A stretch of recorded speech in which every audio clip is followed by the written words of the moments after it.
Hello, Archibald Chesterfield III, AC3, coming from my palatial suite at the Crown Casino. The Crown Casino. And when one travels to such destinations there, one has to have a certain degree of oomph and pizzazz. And I'm going to tell you, fuckaroonies, that in my case here, Patek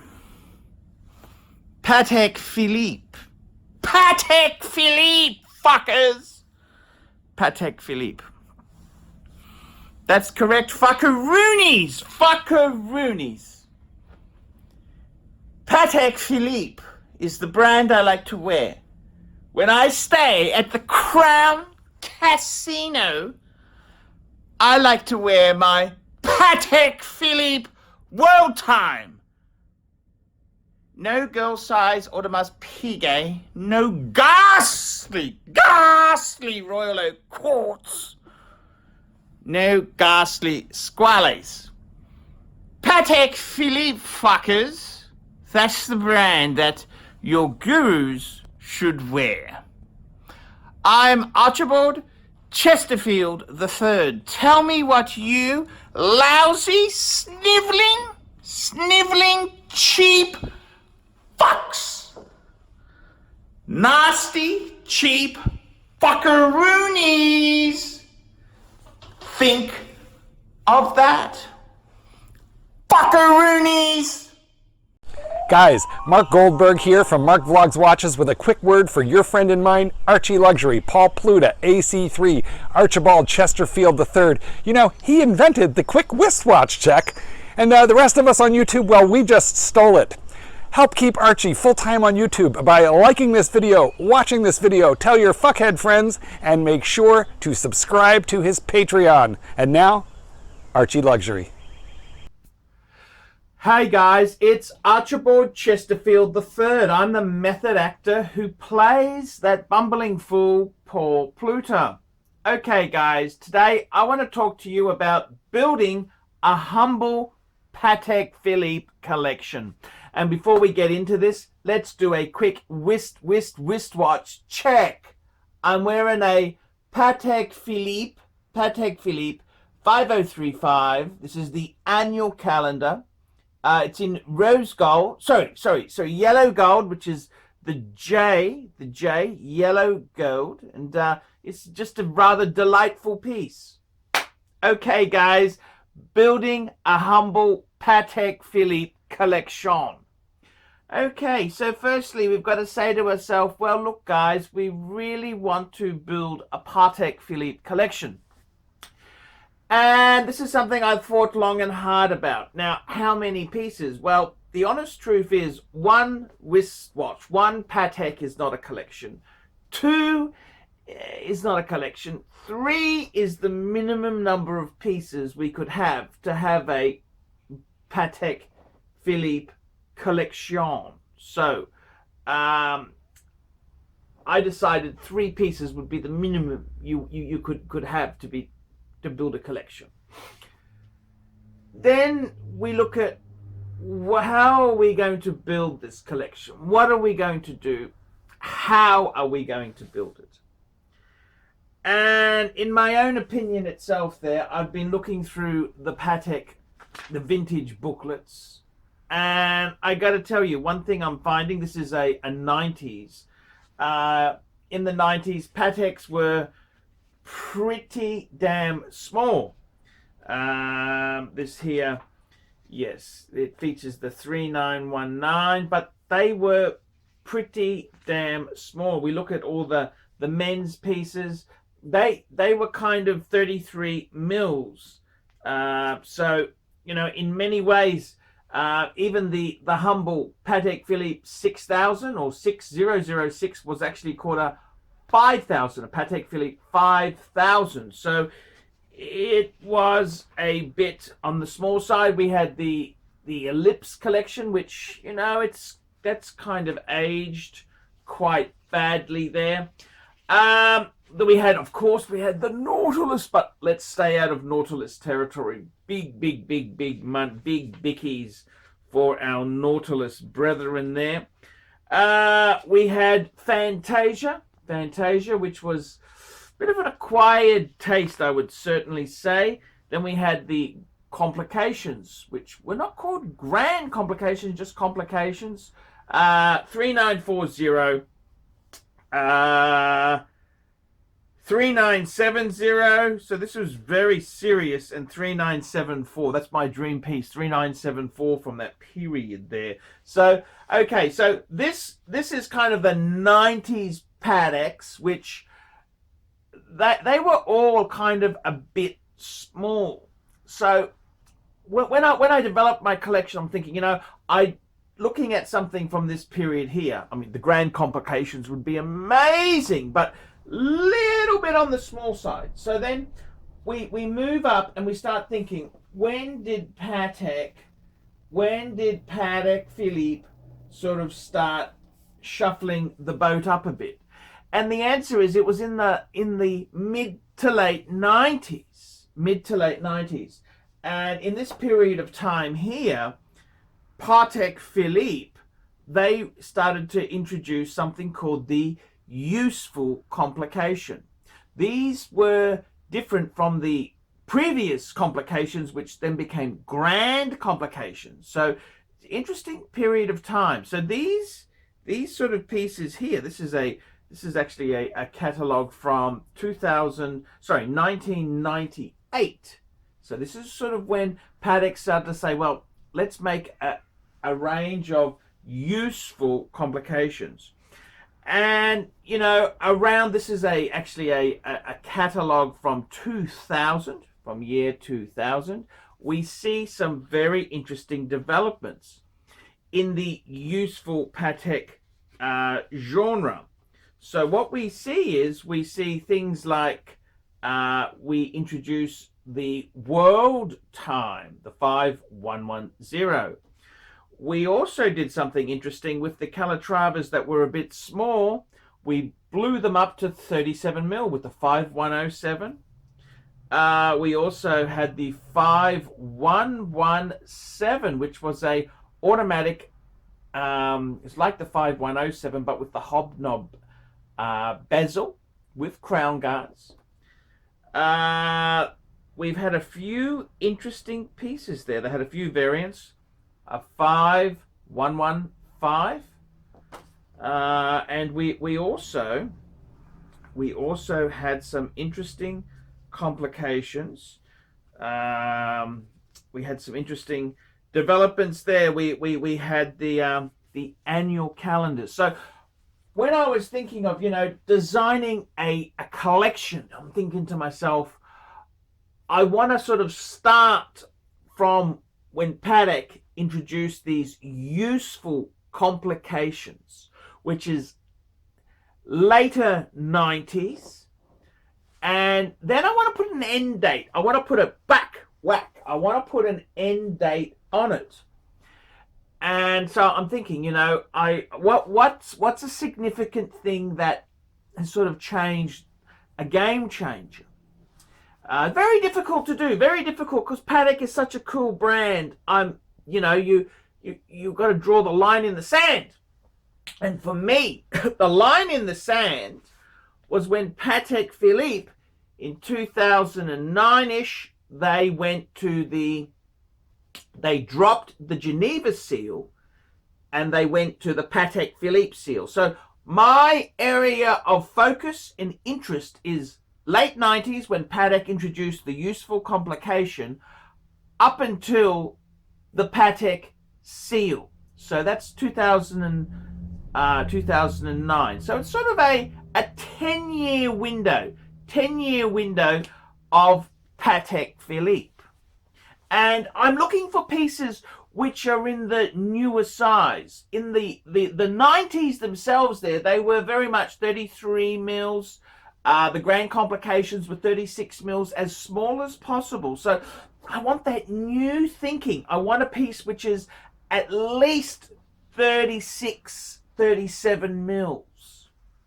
So that's my time frame. Now, some people actually refer to this period when the useful complications came out up until the Patek seal was introduced as the golden age of Patek, because before that period you basically got a 2 or 3 hand Calatrava or dress watch, or a grand complication. The simplest complication in that period, that period before this golden age, was a 3940, which is it's a perpetual calendar. So this kind of golden era is a really interesting kettle of fish to collect. So I really wanted to connect myself with these pieces. So the next phase of the equation, this is a Patek book. This here is their brochure. This is from August 2001. So I decided to start hand picking some pieces, and I soon, didn't take me long. I opened the book. It talks about the Geneva seal, which is yes, and it look what's displayed on the main page: the Patek Philippe annual calendar 5035. So that was one of their useful complications. They call it the Goldilocks complication. Not too complicated as to be really, really expensive, but not too simple. So it's sort of in between, useful complication. And that's the reason that I chose my first piece in this collection, the Patek Philippe annual calendar, the 5035. This is the start of Patek's useful complications. Patek invented this such complication. So it's a piece which only needs adjustment once a year, in February. Besides that, it knows months that have 30 and 31 days. So it's just a very, very just a cool calendar. So my collection consists of a calendar timepiece, and this is the as you can see, 5035, very much in the Calatrava style. The case is the circular case. For me also, I felt the circular cases were more true to form. Bauhaus design. Very interesting piece here itself. 37mm, 5035. This was the first annual calendar. So I was very happy to add this piece to the collection. That's exactly right there. So these pieces here came out in 96, 97. This said piece here is a November 1999 piece. Absolutely, it's beautiful. Absolute. This is my annual calendar. So that's the first cornerstone in the collection. That's correct. The Patek the Patek annual calendar, which is a calendar watch. So, it trumps Rolex's date. This here is a calendar. It very proudly tells you, this here tells you the date. So we can see this here. It's July, and we know that it's Tuesday, and we know it's the 16th. What a very useful complication. It's July 16th, and it's a Tuesday. Very, very nice.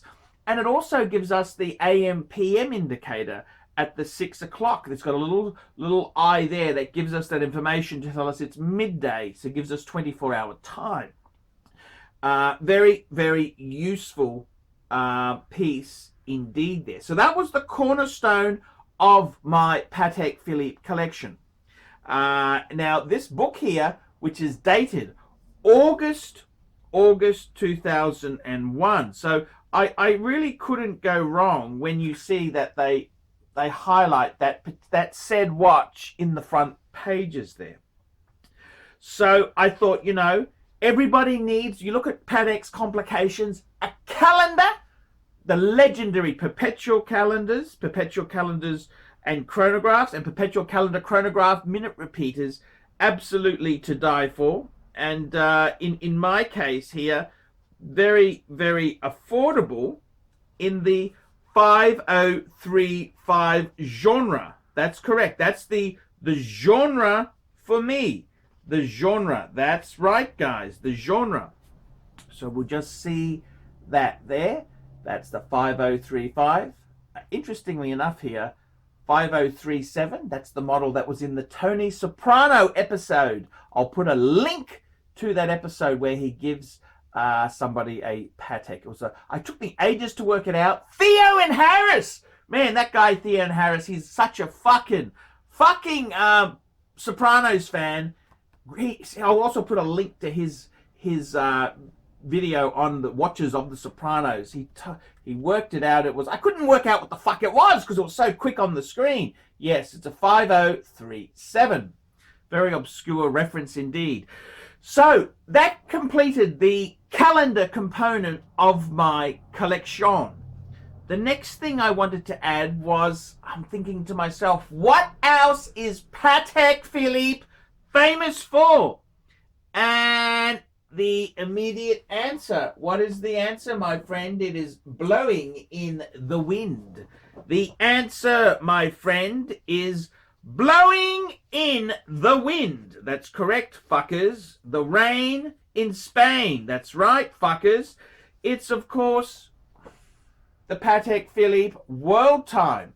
It came out in 2000. That's correct. This is the Patek Philippe. Came out back, you know, this here was just amazing piece. A world time. And I thought to myself, you know, that would be a really fucking cool complication with the 240. And that also gives me the 240 movement, because the annual calendar had the 315, which later became the 324 movement.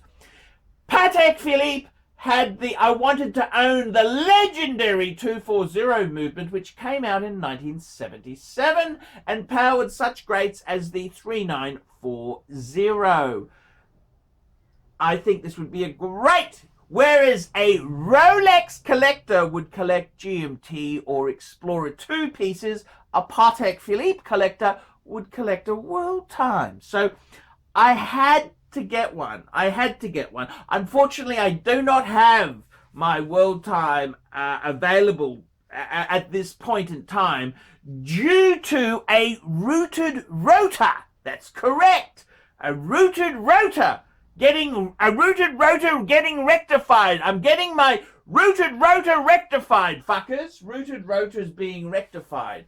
But I thought that would be a fantastic, just like a Rolex collector would say they would have a Submariner and a GMT, a Patek Philippe collector would have an annual calendar and, of course, a world time.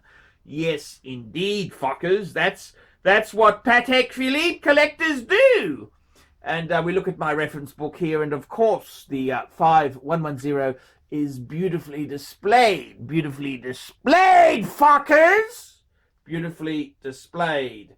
So, that was the cornerstone of my collection. And it filled two voids as well there, because we have the 315 movement in the annual calendar. We have the 240 movement in the world time. And then we want to add a third piece to our collection. And I think you would have to agree. Fuckaroonies, that we would need to add something significant. We would add the flagship of the Patek range, the Patek flagship, which of course is the Calatrava, which also signifies that was a watch that was invented by the Stone family when they bought Patek Philippe in the 1930s. They immediately brought out the famous reference 96. Now, in tribute to the reference 96, Patek Philippe, they are looking at the same time period. It was a tricky situation because, ideally one would say, well, we would look at the 5107. That's certainly a piece which does fit into that time period there. However, I decided to go with a later arrival. Yes, a later arrival. And I chose the Patek Philippe 5296, referencing the original Patek Philippe reference 96. This is the Calatrava, and I've gone for the automatic. It would have been, it would have been simpler to go for the manual wind, but I really fell in love with the automatic version, which uses the 3-2-4 movement. The Patek in question there, because I've chosen a white metal, it doesn't use rhodium. That's correct. Before 2006, Patek Philippe rhodium plated their white gold pieces, and I kind of, having owned a 5107 before, which, the rhodium is kind of, it's good and it's bad, I decided to go for a non-rhodium plated piece. And I wanted a white gold example of the Calatrava, which ruled out the 5107. I could have gone for a 5127, but I chose the 5296. And so it's white gold without the rhodium, and it's before Patek Philippe seal. So this is actually a Geneva seal Patek Philippe. So it kind of is a later piece in the collection. So there you go there. It's kind of, it's in that golden age of Patek Philippe. And I think it really covers that range beautifully. It really accentuates the Patek Philippe theme. And I've got to tell you, you look at a Rolex collector, and they might have a Submariner, they might have a GMT function Rolex, like an Explorer 2 or a GMT Master, and they might have something else like a dress watch, like a Datejust. Whereas the Patek aficionado, he would say, well, I want an annual calendar, I want a world time, and I want a Calatrava. And this is the round circular type pieces in that golden age of Patek Philippe.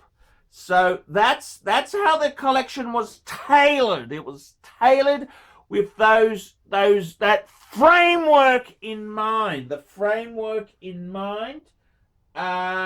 So that's how I built the three-piece, my humble three-piece Patek Philippe collection. Ideally, it's given me a good footing in the Patek community.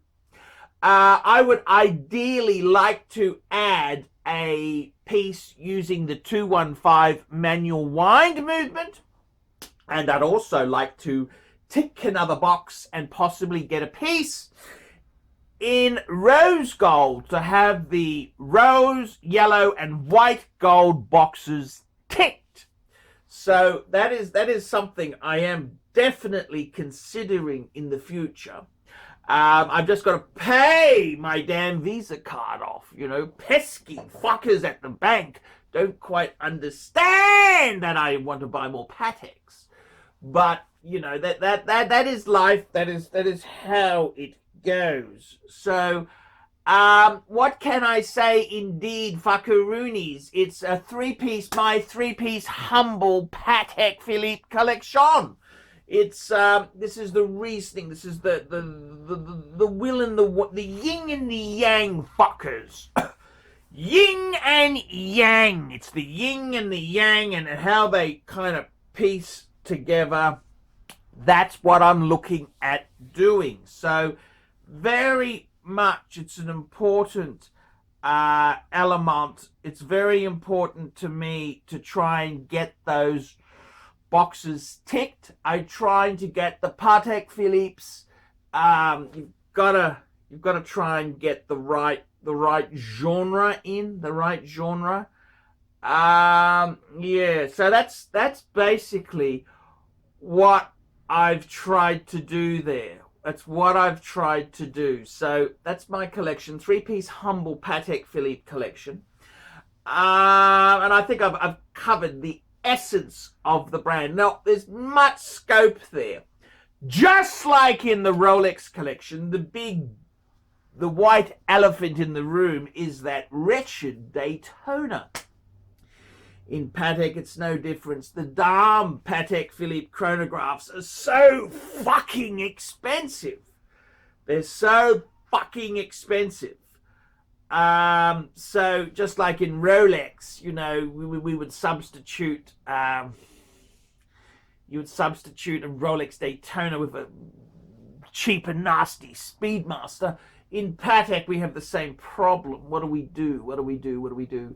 So I'm waiting for a few people to die, and hopefully I'll get an inheritance and enable me to get a 5070 to fill in this collection blank. But yeah, we'll have to keep working on that, or a 5960 would be ideal as well. So, guys, that's the logic to my Patek obsession. This is how I've built my humble Patek collection. Guys, like, subscribe, and tell your wealthy friends about the channel. Wealthy, multiple Patek owner friends about the channel. And don't forget to put a few really nasty, inappropriate comments down below, especially if you, dare I say it, don't actually own a Patek Philippe. Few nasty comments would certainly cheer oneself up, fuckers. So yes, that's how I built the Patek collection. Tell me what you think. Like, subscribe, tell your less fortunate poor friends, and don't forget to put some nasty comments below. Until next time, tally ho, fuckaroonies! Tally ho, fuckers!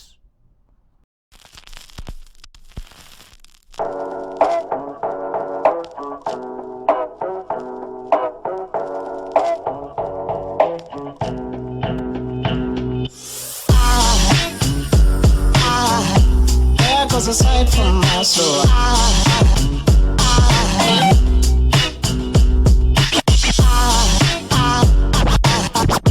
There goes a sight, there goes a sight.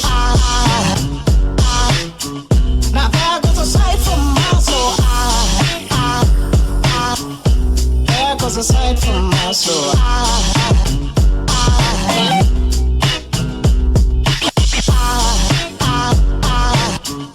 There goes a sight, there goes a sight. There goes a sight from my soul. I think it's all angels just walk by. I think it's all angels just walk by. I think it's all angels just walk by. I think it's all angels just walk by.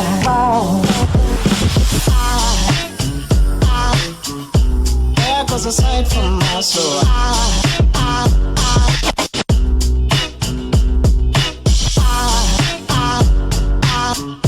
There goes a sight, there goes a sight. Now there goes a sight from my there goes a sight.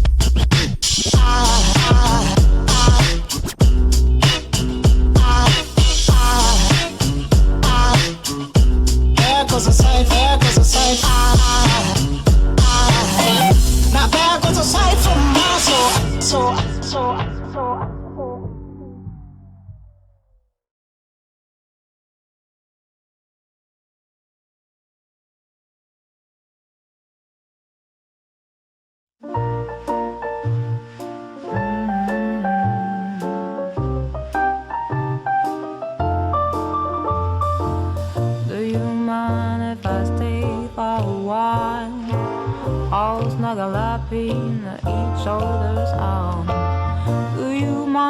if I stay by your side, just looking at you all the time goes by.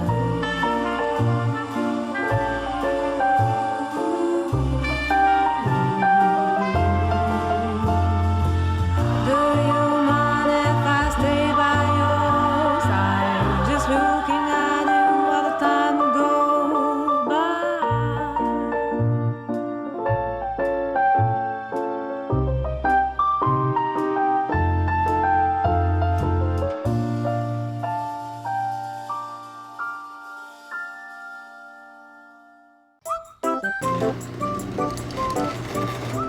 Oh. Hey Archie Luxury fans, if you're into luxury, then you gotta be into 66 Buick Rivieras. Check out my son and I, Alex, as we restore this beautiful 66 Buick.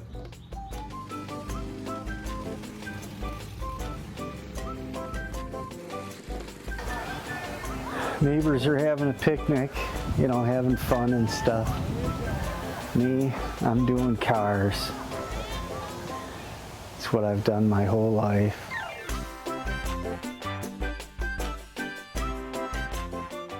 Boys and girls, ladies and gentlemen, once again, Mark Goldberg for Archie Luxury AC3, the Pontiff Satan de Ville. I want to sincerely thank you for having sat through this video because I know it was awful, but you know what? You do it for the greater good of humanity.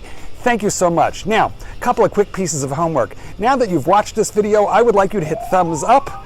If you must, hit thumbs down, but if you'd hit thumbs up, I would especially appreciate it.